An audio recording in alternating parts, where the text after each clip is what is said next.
ಪ್ರತಿಯೊಬ್ಬ ಮಹಿಳೆಯು ದೇವಿ ಸ್ವರೂಪಳಾಗಿದ್ದಾಳೆ. ಅವಳು ತನ್ನೊಳಗೆ ದೈವಿಕತೆಯ ಕಿಡಿಯನ್ನು ಹೊತ್ತಿದ್ದಾಳೆ. ಶಕ್ತಿ ಯಾವಾಗಲೂ ಪ್ರತಿಯೊಬ್ಬ ಮಹಿಳೆಯೊಳಗೆ ನೆಲೆಸಿರುತ್ತಾಳೆ. ಹಿಂದೂ ಧರ್ಮದಲ್ಲಿ ದೇವಿಯು ಕೇವಲ ಪೂಜಿಸಬೇಕಾದ ದೇವತೆಗಳಲ್ಲ. ಅವರು ಶಕ್ತಿ, ಬುದ್ಧಿವಂತಿಕೆ, ಕರುಣೆ ಮತ್ತು ನಿರ್ಭಯತೆಯ ಜೀವಂತ ಉದಾಹರಣೆ ಆಗಿದ್ದಾರೆ. ನಮ್ಮೊಳಗಿನ ಶಕ್ತಿಯು ನಮ್ಮ ಸ್ವಂತ ಶಕ್ತಿಯ ಗುರುತಿಸುವಿಕೆ. ನಮ್ಮ ಸ್ವಂತ ಬೆಳಕನ್ನು ನಮಗೆ ತೋರಿಸುತ್ತಾಳೆ. ದೇವಿಯೇ ಸ್ವತಃ ಮಂತ್ರ ಸ್ವರೂಪಿಣಿಯಾಗಿದ್ದಾಳೆ. ಮಹಿಳೆಯರು ದೇವಿ ಮಂತ್ರಗಳ ಮೂಲಕ ದೇವಿ ಶಕ್ತಿಯೊಂದಿಗೆ ಸಂಪರ್ಕ ಸಾಧಿಸಿದಾಗ ಅವರು ತಮ್ಮೊಂದಿಗೆ ಶಕ್ತಿಯೊಂದಿಗೆ ಸಂಪರ್ಕ ಸಾಧಿಸುತ್ತಾರೆ. ಅವರು ತಮ್ಮ ಆಂತರಿಕ ಶಕ್ತಿಯನ್ನು ಗೌರವಿಸಲು ಕಲಿಯುತ್ತಾರೆ ಮತ್ತು ಘನತೆ ಮತ್ತು ಅನುಗ್ರಹದಿಂದ ಜೀವನದಲ್ಲಿ ನಡೆಯಲು ತಮ್ಮ ಧೈರ್ಯವನ್ನು ಕಂಡುಕೊಳ್ಳುತ್ತಾರೆ. ದೇವಿ ಮಂತ್ರಗಳು ಕೇವಲ ಶಬ್ದಗಳಿಗಿಂತ ಹೆಚ್ಚಿನವು. ಅವು ಶಕ್ತಿ ಮತ್ತು ಉದ್ದೇಶದ ಪಾತ್ರೆಗಳಾಗಿವೆ. ಮಂತ್ರದ ಪ್ರತಿಯೊಂದು ಅಕ್ಷರವನ್ನು ಗಮನವಿಟ್ಟು ಪಠಿಸಿದಾಗ ಪ್ರತಿಯೊಬ್ಬ ಮಹಿಳೆಯಲ್ಲಿ ಈಗಾಗಲೇ ಅಂತರ್ಗತವಾಗಿರುವ ಸ್ಥಿತಿಸ್ಥಾಪಕತ್ವ, ಪ್ರೀತಿ, ಸ್ಪಷ್ಟತೆ ಮತ್ತು ಸ್ವಾಭಿಮಾನದಂತಹ ಗುಣಗಳನ್ನು ಜಾಗೃತಗೊಳಿಸುತ್ತದೆ. ಇಂದು ಈ ವಿಡಿಯೋದಲ್ಲಿ ದೇವಿಯ 5 ಶಕ್ತಿಶಾಲಿ ಮಂತ್ರಗಳು, ಅದರ ಅರ್ಥ ಮತ್ತು ಅದರ ಜೊತೆಗೆ ತಮ್ಮದೇ ಆದ ದೈವಿಕ ಸಾರವನ್ನು ಪಡೆಯಲು ಮಹಿಳೆಯರು ಅಳವಡಿಸಿಕೊಳ್ಳುವ ಪಾಠಗಳನ್ನು ಸಹ ನಾವು ತಿಳಿದುಕೊಳ್ಳೋಣ. ಪ್ರತಿಯೊಬ್ಬ ಮಹಿಳೆಯು ಪಠಿಸಲೇಬೇಕಾದ ಮೊದಲ ದೇವಿ ಮಂತ್ರವು ಹೀಗಿದೆ: ಓಂ ಶ್ರೀ ದುರ್ಗಾಯೇ ನಮಃ. ಪ್ರತಿಯೊಬ್ಬ ಮಹಿಳೆಯು ತನ್ನ ಪೂಜೆಯ ಸಮಯದಲ್ಲಿ ಪ್ರತಿದಿನ ಈ ಮಂತ್ರವನ್ನು ಪಠಿಸಬೇಕು. ಇದು ಅಚಲ ಶಕ್ತಿಯಾದ ದುರ್ಗಾದೇವಿಯ ಮಂತ್ರ. ಜೀವನವು ಅಗಾಧವಾಗಿ ಅನುಭವಿಸಿದಾಗ ಈ ಮಂತ್ರವನ್ನು ಪಠಿಸುವುದರಿಂದ ಮಹಿಳೆಯರು ತಮ್ಮ ಭಯಗಳಿಗಿಂತ ಬಲಶಾಲಿ ಆಗಲು ನೆನಪಿಸುತ್ತದೆ. ಇದು ಕ್ರೂರ ಶಕ್ತಿಯ ಬಗ್ಗೆ ಅಲ್ಲ, ಇದು ಸ್ಥಿರ ಶಕ್ತಿಯ ಬಗ್ಗೆ. ನಮ್ಮ ಮೌಲ್ಯವನ್ನು ತಿಳಿದುಕೊಳ್ಳುವುದರಿಂದ ಬರುವ ಆತ್ಮವಿಶ್ವಾಸದ ಬಗ್ಗೆ.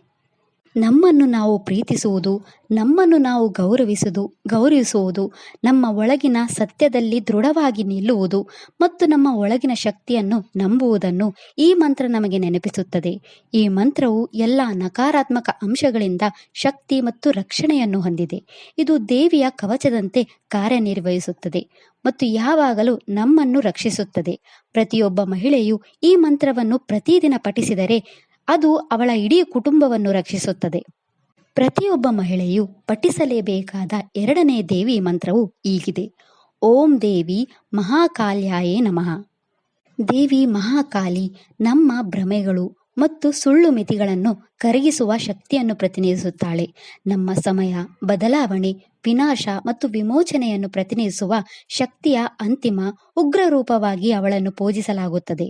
ಅವಳು ದುಷ್ಟತನದ ನಾಶಕಿಯಾಗಿ ಮತ್ತು ತನ್ನ ಭಕ್ತರ ರಕ್ಷಕಿಯಾಗಿದ್ದಾಳೆ. ಅವಳು ಹೆಚ್ಚಾಗಿ ನಮ್ಮ ಅಹಂಕಾರದ ನಾಶ ಮಾಡುತ್ತಾಳೆ ಮತ್ತು ನಮ್ಮ ಆಧ್ಯಾತ್ಮಿಕ ಬೆಳವಣಿಗೆಗೆ ಅಗತ್ಯವಾದ ರೂಪಾಂತರವನ್ನು ಸಂಕೇತಿಸುತ್ತಾಳೆ.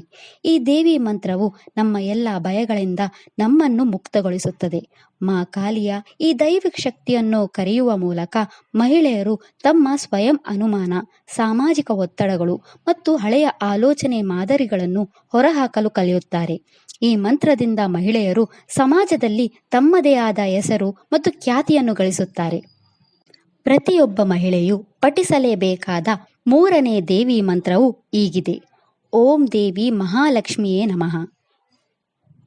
ದೇವಿ ಮಹಾಲಕ್ಷ್ಮಿಯು ಸಂಪತ್ತು, ಅದೃಷ್ಟ, ಸಮೃದ್ಧಿ ಮತ್ತು ಸೌಂದರ್ಯದ ದೇವತೆ. ಅವಳನ್ನು ವಿಷ್ಣುವಿನ ದೈವಿಕ ಪತ್ನಿ ಎಂದು ಪೂಜಿಸಲಾಗುತ್ತದೆ. ಅವಳು ಭೌತಿಕ ಮತ್ತು ಆಧ್ಯಾತ್ಮಿಕ ಸಮೃದ್ಧಿಯನ್ನು ಪ್ರತಿನಿಧಿಸುವ ತ್ರಿದೇವಿಗಳಲ್ಲಿ ಒಬ್ಬಳು. ಅವಳು ಯಶಸ್ಸು, ಭೌತಿಕ ನೆರವೇರಿಕೆಗಾಗಿ ಪೂಜಿಸಲ್ಪಡುತ್ತಾಳೆ ಮತ್ತು ಅವಳು 8 ರೀತಿಯ ಸಂಪತ್ತಿನ ಪೂರೈಕೆದಾರಳು. ಅವಳು ಅದೃಷ್ಟ ಮತ್ತು ಸ್ವಯಂ ಜ್ಞಾನವನ್ನು ಸಂಕೇತಿಸುತ್ತಾಳೆ. ಅವಳು ವಿಶ್ವವನ್ನು ರಕ್ಷಿಸುವಲ್ಲಿ ಮತ್ತು ಪರಿವರ್ತಿಸುವಲ್ಲಿ ಸಹಾಯ ಮಾಡುತ್ತಾಳೆ. ಈ ದೇವಿ ಮಂತ್ರವು ಸಂಪತ್ತು, ತಾಳ್ಮೆ, ಸ್ವಯಂ ಶಿಸ್ತು ಮತ್ತು ನಮ್ಮ ಆತ್ಮದ ಅತ್ಯುತ್ತಮ ಆವೃತ್ತಿಯಾಗಲು ಸ್ಥಿರ ಪ್ರಯತ್ನವನ್ನು ಪಡೆಯಲು ನಮ್ಮನ್ನು ಪ್ರೋತ್ಸಾಹಿಸುತ್ತದೆ. ದೇವಿ ಲಕ್ಷ್ಮಿಯು ನಮಗೆ ಶಿಸ್ತು, ಅರಿವು ಮತ್ತು ಸಂಪೂರ್ಣ ಅಷ್ಟನಿಧಿಗಳನ್ನು ಒದಗಿಸುತ್ತಾಳೆ. ಸಂಪತ್ತನ್ನು ನೀಡುವುದರ ಜೊತೆಗೆ ದೇವಿ ಲಕ್ಷ್ಮಿಯು ತನ್ನ ಸಂಪತ್ತನ್ನು ನಮಗೆ ಹೇಗೆ ನೀಡುತ್ತಾಳೆ ಎಂಬುದರ ಜ್ಞಾನವನ್ನು ಸಹ ನಮಗೆ ನೀಡುತ್ತಾಳೆ. ಅಷ್ಟಲಕ್ಷ್ಮಿಯ ರೂಪದಲ್ಲಿ ಅವಳು ನಮಗೆ ಸರಿಯಾದ ಜ್ಞಾನ, ಬುದ್ಧಿವಂತಿಕೆ, ಧೈರ್ಯ, ಶಕ್ತಿ, ಉತ್ತಮ ಆರೋಗ್ಯ, ಉತ್ತಮ ಸಂಪತ್ತು, ಸಮೃದ್ಧಿ, ಯಶಸ್ಸು, ಪೋಷಣೆ ಮತ್ತು ದೀರ್ಘ ಆಯುಷ್ಯವನ್ನು ನೀಡುತ್ತಾಳೆ. ಅವಳು ಭೌತಿಕ ಮತ್ತು ಆಧ್ಯಾತ್ಮಿಕ ಸಂಪತ್ತನ್ನು ಒದಗಿಸುವವಳು. ಪ್ರತಿಯೊಬ್ಬ ಮಹಿಳೆಯು ಪಠಿಸಲೇಬೇಕಾದ 4ನೇ ದೇವಿ ಮಂತ್ರವು ಹೀಗಿದೆ. ಓಂ ದೇವಿ ಮಹಾಸರಸ್ವತಿಯೇ ನಮಃ. ದೇವಿ ಸರಸ್ವತಿ ಹಿಂದೂ ಧರ್ಮದಲ್ಲಿ ದೈವಿಕ ತಾಯಿ, ಶಕ್ತಿ, ಪರಿಪೂರ್ಣತೆ ಮತ್ತು ನಿಖರವಾದ ಸಂಘಟನೆಯನ್ನು ಪ್ರತಿನಿಧಿಸುತ್ತಾಳೆ. ಅವಳು ದೇವಿ ಲಕ್ಷ್ಮಿ ಮತ್ತು ದೇವಿ ಪಾರ್ವತಿಯೊಂದಿಗೆ ಇಡೀ ವಿಶ್ವವನ್ನು ರಕ್ಷಿಸುತ್ತಾಳೆ. ಅವಳು ಸೃಷ್ಟಿ, ಬುದ್ಧಿಶಕ್ತಿ, ಕೌಶಲ್ಯ ಮತ್ತು ತಂತ್ರಗಳ ವಿವರಗಳನ್ನು ವಹಿಸುತ್ತಾಳೆ. ಅವಳನ್ನು ವಾಗ್ದೇವಿ ಎಂದು ಕರೆಯುತ್ತಾರೆ. ಅಂದರೆ ಅವಳು ನಮಗೆ ಈ ಜೀವನವನ್ನು ನಡೆಸಲು ಜ್ಞಾನ ಮತ್ತು ಕೌಶಲ್ಯಗಳನ್ನು ಒದಗಿಸುತ್ತಾಳೆ. ನಮ್ಮ ಕಾರ್ಯಗಳನ್ನು ಕೇಂದ್ರೀಕರಿಸಲು ಮತ್ತು ಕಾರ್ಯಗತಗೊಳಿಸಲು ಅವಳು ನಮಗೆ ಸಹಾಯ ಮಾಡುತ್ತಾಳೆ. ಅವಳು ನಮ್ಮೊಳಗೆ ಬುದ್ಧಿವಂತಿಕೆ, ತಾಳ್ಮೆ ಮತ್ತು ಕೌಶಲ್ಯಗಳನ್ನು ನೀಡುತ್ತಾಳೆ. ಅವಳು ನಮ್ಮ ಜೀವನವನ್ನು ನಡೆಸಲು ನಮಗೆ ಸರಿಯಾದ ಜ್ಞಾನವನ್ನು ನೀಡುತ್ತಾಳೆ. ಅವಳು ನಮ್ಮ ಜೀವನವನ್ನು ನಡೆಸಲು ಸರಿಯಾದ ಮಾರ್ಗವನ್ನು ತೋರಿಸುತ್ತಾಳೆ. ಅವಳ ಆಶೀರ್ವಾದವಿಲ್ಲದೆ ನಾವು ನಮ್ಮ ಜೀವನದಲ್ಲಿ ಏನನ್ನೂ ಸಾಧಿಸಲು ಸಾಧ್ಯವಿಲ್ಲ. ನಮ್ಮ ಜೀವನದಲ್ಲಿ ಯಾವುದೇ ಸಮಸ್ಯೆ ಅಥವಾ ಯಾವುದೇ ಕೆಟ್ಟ ಪರಿಸ್ಥಿತಿ ಬಂದಾಗ ಅವಳು ನಮ್ಮ ಮನಸ್ಸಿನಲ್ಲಿ ಕುಳಿತು ನಮಗೆ ಪರಿಹಾರ ಮತ್ತು ಶಾಂತತೆಯನ್ನು ನೀಡುವವಳು. ನಾವು ಜೀವನದಲ್ಲಿ ಯಾವುದೇ ಹಂತದಲ್ಲಿದ್ದರೂ ದೇವಿ ಸರಸ್ವತಿಯ ದೈವಿಕ ಆಶೀರ್ವಾದ ಯಾವಾಗಲೂ ನಮ್ಮೊಂದಿಗೆ ಇರಲೇಬೇಕು. ಇನ್ನು ಪ್ರತಿಯೊಬ್ಬ ಮಹಿಳೆಯು ಪಠಿಸಲೇಬೇಕಾದ 5ನೇ ದೇವಿ ಮಂತ್ರವು ಹೀಗಿದೆ. ಓಂ ದೇವಿ ಮಹಾಗೌರಿಯೇ ನಮಃ. ದೇವಿ ಮಹಾಗೌರಿಯು ಪ್ರಶಾಂತತೆ, ಶುದ್ಧತೆ ಮತ್ತು ಆಂತರಿಕ ಸ್ಪಷ್ಟತೆಯನ್ನು ಸಾಕಾರಗೊಳಿಸುತ್ತಾಳೆ. ನಮ್ಮನ್ನು ನಾವು ಗೌರವಿಸಿಕೊಳ್ಳುವಂತೆ ಯಾವುದೇ ತೀರ್ಪು ಅಥವಾ ಟೀಕೆಗಳಿಲ್ಲದೆ ನಮ್ಮ ಆತ್ಮವನ್ನು ಸ್ಪಷ್ಟವಾಗಿ ನೋಡಲು ಹೇಳುತ್ತಾಳೆ.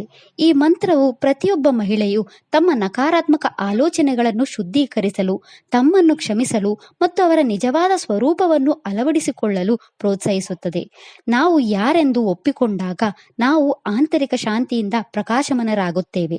ದೇವಿ ಮಹಾಗೌರಿ ಪ್ರತಿಯೊಬ್ಬ ಮಹಿಳೆಗೂ ಶಕ್ತಿಯು ಇತರರಿಗೆ ಮಾತ್ರವಲ್ಲದೆ ನಮಗಾಗಿಯೂ ಪೋಷಣೆ ಮತ್ತು ಕಾಳಜಿ ವಹಿಸುವ ಸಾಮರ್ಥ್ಯವನ್ನು ಒಳಗೊಂಡಿದೆ ಎಂದು ಕಲಿಸುವ ತಾಯಿ. ನಮ್ಮ ಸ್ವಂತ ಹೃದಯವನ್ನು ದಯೆ ಮತ್ತು ತಾಳ್ಮೆಯಿಂದ ನಡೆಸಿಕೊಳ್ಳುವಂತೆ ಅವಳು ಹೇಳುತ್ತಾಳೆ. ಈ ಮಂತ್ರವನ್ನು ಪಠಿಸುವುದರಿಂದ ನಮ್ಮೊಳಗೆ ಸಹಾನುಭೂತಿ ಬೆಳೆಯುತ್ತದೆ. ಇದು ನಮ್ಮ ಶಕ್ತಿ, ನಮ್ಮ ಗಡಿಗಳು ಮತ್ತು ನಮ್ಮ ಭಾವನಾತ್ಮಕ ಯೋಗಕ್ಷೇಮವನ್ನು ರಕ್ಷಿಸಿಕೊಳ್ಳಲು ನೆನಪಿಸುತ್ತದೆ. ಆದಿಶಕ್ತಿ, ಪರಾಶಕ್ತಿ ಮತ್ತು ತ್ರಿಶಕ್ತಿಯ ರೂಪದಲ್ಲಿ ದೇವಿಯು ದೇವಿ ಗೌರಿ, ದೇವಿ ಲಕ್ಷ್ಮಿ ಮತ್ತು ದೇವಿ ಸರಸ್ವತಿಯಾಗಿ ನಮ್ಮೊಳಗೆ ವಾಸಿಸುತ್ತಾಳೆ. ದೇವಿ ದುರ್ಗೆಯ ರೂಪದಲ್ಲಿ ಅವಳು ನಮ್ಮನ್ನು ರಕ್ಷಿಸುತ್ತಾಳೆ ಮತ್ತು ಈ ಜೀವನವನ್ನು ಎಲ್ಲ ನಕಾರಾತ್ಮಕಗಳಿಂದ ಎದುರಿಸಲು ನಮಗೆ ಧೈರ್ಯವನ್ನು ನೀಡುತ್ತಾಳೆ. ದೇವಿ ಲಕ್ಷ್ಮಿಯ ರೂಪದಲ್ಲಿ ಅವಳು ನಮ್ಮನ್ನು ಮತ್ತು ನಮ್ಮ ಸುತ್ತಲಿನ ಜನರನ್ನು ನೋಡಿಕೊಳ್ಳಲು ನಮಗೆ ಸಂಪತ್ತನ್ನು ನೀಡುತ್ತಾಳೆ.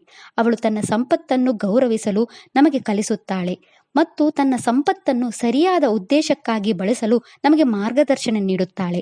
ಅವಳು ನಮ್ಮೊಳಗೆ ದೇವಿ ಸರಸ್ವತಿ ರೂಪದಲ್ಲಿ ಅವಳು ನಿರಂತರವಾಗಿ ನಮಗೆ ಜ್ಞಾನವನ್ನು ನೀಡುತ್ತಾಳೆ. ನಮ್ಮ ಜೀವನವನ್ನು ಸರಿಯಾದ ಮಾರ್ಗದಲ್ಲಿ ನಡೆಸಲು ನಿರಂತರವಾಗಿ ಮಾರ್ಗದರ್ಶನ ನೀಡುತ್ತಾಳೆ. ನಮ್ಮೊಳಗಿನ ಈ ತ್ರಿಶಕ್ತಿಗಳನ್ನು ಮಹಿಳೆಯರು ಯಾವಾಗಲೂ ಅಳವಡಿಸಿಕೊಳ್ಳಬೇಕು.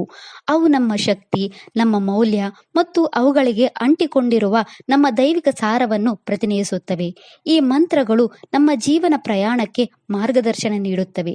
ಶಕ್ತಿ ಮತ್ತು ಮೃದುತ್ವ, ಧೈರ್ಯ ಮತ್ತು ಕರುಣೆ, ಶಿಸ್ತು ಮತ್ತು ಸ್ವಯಂ ಸ್ವೀಕಾರ ಎಲ್ಲವೂ ಅವರೊಳಗೆ ಸಹಬಾಳ್ವೆ ನಡೆಸುತ್ತವೆ ಎಂದು ನಮಗೆ ನೆನಪಿಸುತ್ತದೆ.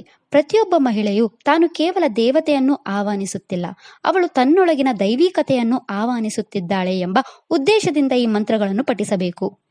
ಅವಳು ಎತ್ತರವಾಗಿ ನಿಲ್ಲುವ, ತನ್ನ ಸತ್ಯವನ್ನು ಮಾತನಾಡುವ ಮತ್ತು ಸೃಷ್ಟಿಯ ಪವಿತ್ರ ಶಕ್ತಿಯಾಗಿ ತನ್ನ ಅಸ್ತಿತ್ವವನ್ನು ಗೌರವಿಸುವ ಹಕ್ಕನ್ನು ಪ್ರತಿಪಾದಿಸುತ್ತಾಳೆ. ನಮ್ಮ ಪ್ರಾಚೀನ ಗ್ರಂಥಗಳು ಮಹಿಳೆ ಇರುವಲ್ಲಿ ಶಕ್ತಿ ಇರುತ್ತಾಳೆ ಎಂದು ಹೇಳುತ್ತವೆ. ಈ ಮಂತ್ರಗಳು ನಮ್ಮೊಳಗಿನ ಶಕ್ತಿಯನ್ನು ಜಾಗೃತಗೊಳಿಸುವಲ್ಲಿ ಮತ್ತು ಪ್ರತಿಯೊಬ್ಬ ಮಹಿಳೆಯು ತಾನು ಹೇಳಿದಂತೆ ಅಲ್ಲ, ಆದರೆ ನಿಜವಾಗಿಯೂ ಸಂಪೂರ್ಣ, ವಿಕಿರಣ ಮತ್ತು ಶಕ್ತಿಶಾಲಿಯಾಗಿ ತನ್ನನ್ನು ತಾನು ನೋಡಲಿ ಎಂದು ತಿಳಿಸುತ್ತದೆ. ಇದಿಷ್ಟು ಪ್ರತಿಯೊಬ್ಬ ಮಹಿಳೆಯು ಪಠಿಸಲೇಬೇಕಾದ 5 ಬಲವಾದ ಮತ್ತು ಶಕ್ತಿಶಾಲಿ ದೇವಿ ಮಂತ್ರಗಳ ಬಗ್ಗೆ. ಈ ದೈವಿಕ ಮಂತ್ರಗಳನ್ನು ಪಠಿಸಿ ಮತ್ತು ನಮ್ಮೊಳಗಿನ ಶಕ್ತಿಯನ್ನು ಆಹ್ವಾನಿಸಿ. ಓಂ ಶ್ರೀ ಮಾತ್ರೇ ನಮಃ. ಈ ವಿಡಿಯೋ ಇಷ್ಟ ಆದರೆ ಲೈಕ್ ಮಾಡಿ, ಶೇರ್ ಮಾಡಿ ಮತ್ತು ಚಾನೆಲ್ ಸಪೋರ್ಟ್ ಮಾಡೋಕ್ಕೆ ಸಬ್ಸ್ಕ್ರೈಬ್ ಮಾಡಿ. ಧನ್ಯವಾದಗಳು.